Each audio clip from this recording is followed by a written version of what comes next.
रूस ने आरोप लगाया कि नेटो उसके पड़ोसी एस्टोनिया का इस्तेमाल करके सेंट पीटर्सबर्ग पर हमले की साजिश रच रहा है।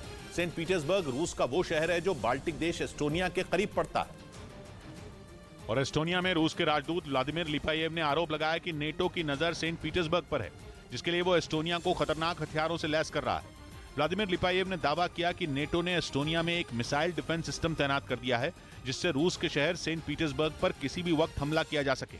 एस्टोनिया में रूसी राजदूत के इस आरोप के बीच ही खबर आई कि ब्रिटेन ने एस्टोनिया में 3 चिनूक हेलीकॉप्टर भी भेज दिए, ताकि रूस के करीब नेटो की ताकत बढ़ाई जा सके। यूक्रेन की मदद की वजह से एस्टोनिया भी रूस के निशाने पर है, क्योंकि उसने हाल ही में यूक्रेन की मदद के लिए हथियारों की खेप भेजी थी।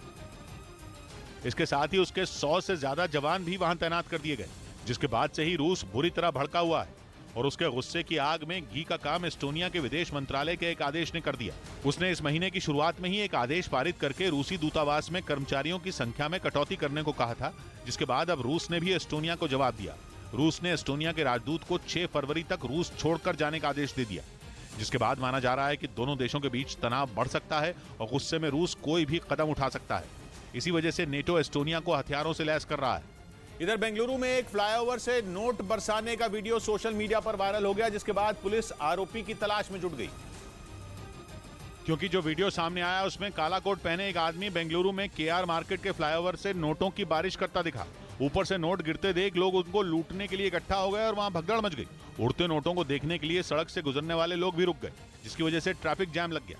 वीडियो में इस आदमी के गले में एक दीवार घड़ी भी नजर आई। आरोपी का नाम अरुण बताया गया, जिसे पुलिस ने नोटिस जारी कर दिया और नोटों को उड़ाने की वजह पूछी। उधर कांग्रेस ने दिग्विजय सिंह के सर्जिकल स्ट्राइक पर दिए बयान से किनारा कर लिया। राहुल गांधी ने खुद कहा कि दिग्विजय के बयान से कांग्रेस पार्टी का कोई लेना देना नहीं है और उनकी पार्टी सेना के काम पर सवाल नहीं उठाती, जबकि दिग्विजय सिंह ने एक दिन पहले 2016 के सर्जिकल स्ट्राइक का सबूत मांगा था।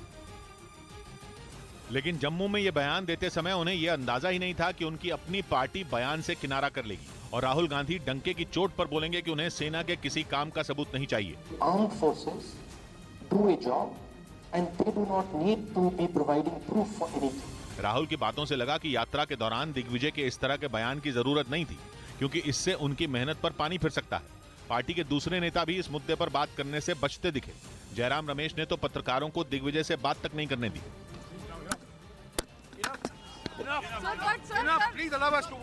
यानी कांग्रेस के अपने नेता ही उसकी मुश्किलें बढ़ा रहे हैं। दिग्विजय का बयान भी उन्हीं में है, क्योंकि इस बयान ने बीजेपी के हाथ में मौका दिया और राहुल की चुनावी तैयारियों को झटका लगा।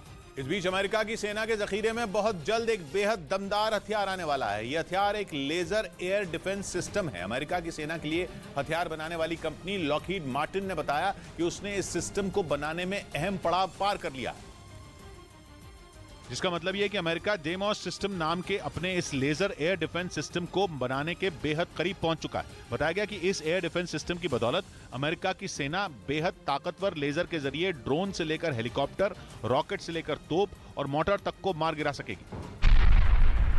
50 किलोवाट क्लास का ये लेजर सिस्टम अमेरिका की स्ट्राइकर बख्तरबंद गाड़ी पर फिट किया जा सकता है और स्ट्राइकर बख्तरबंद गाड़ी बर्फ, कीचड़ और रेत हर तरह के रास्ते पर दौड़ सकती है। यानी हर तरह के इलाके में स्ट्राइकर बख्तरबंद गाड़ी पर लगा डेमोस सिस्टम अमेरिका के कवच का काम करेगा।